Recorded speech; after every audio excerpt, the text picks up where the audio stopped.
Alright, so today I wanted to quickly address CBD oil. And I don't think that there's a whole lot that I can add to this dialogue that you haven't already heard before if you pay any attention at all to this and the news and all that. I think that CBD oil is one of those things, and I hate to be that guy that just pisses on everybody's parade, but I think that there really, well, not just that I think, there isn't a whole lot of rigorous research on it yet. Still, most of the stuff that you see on it is either anecdotal or it's been research that is more like, pilot studies, animal studies, preclinical stuff,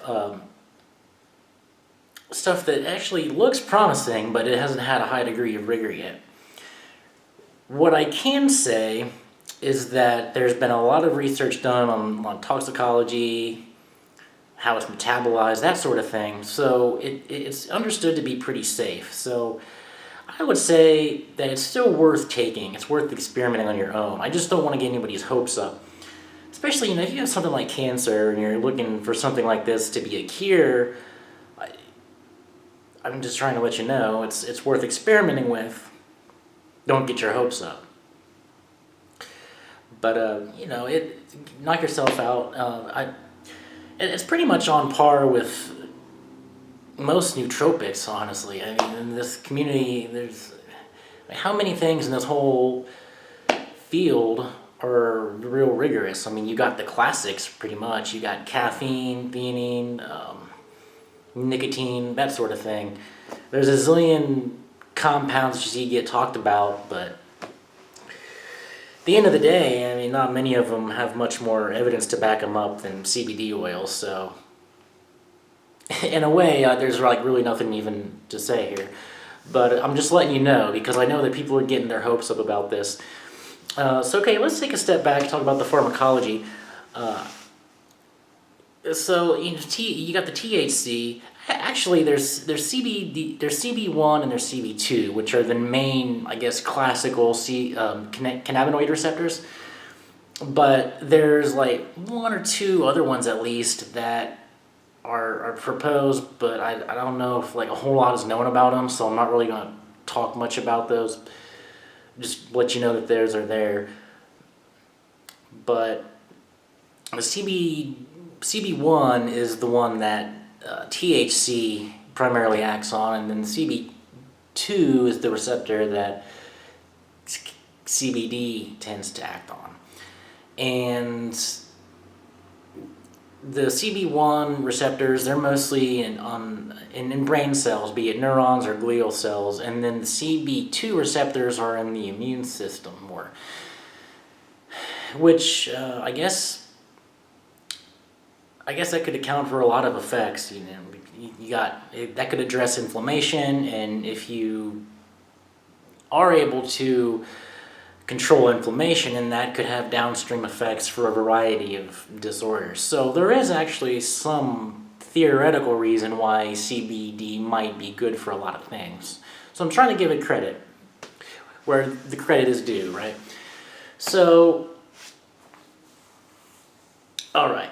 Also, I also wanted to point out CBD oil is one thing, and there's also a full spectrum extract.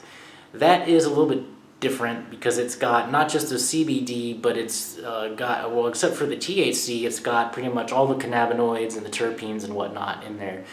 So you might get a more thorough therapeutic effect or whatever, depending on what it is you're trying to address. So that's something to keep in mind as well.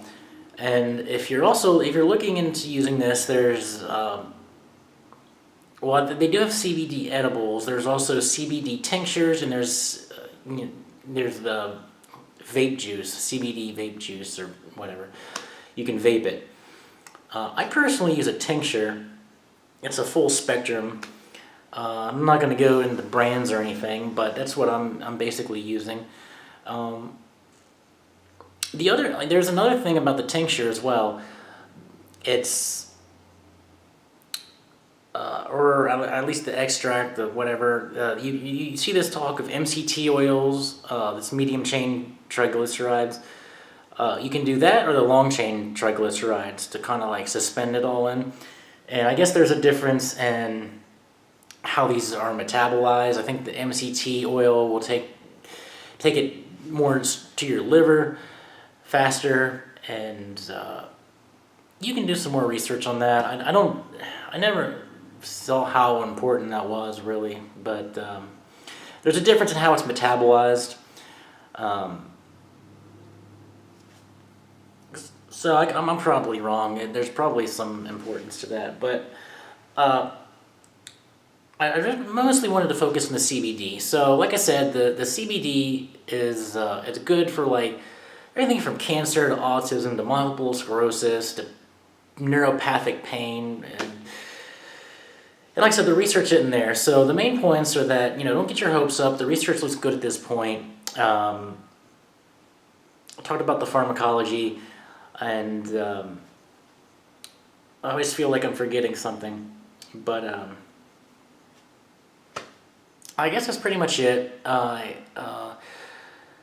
think there was supposed to be a crackdown on this stuff recently, where they were going to buckle down on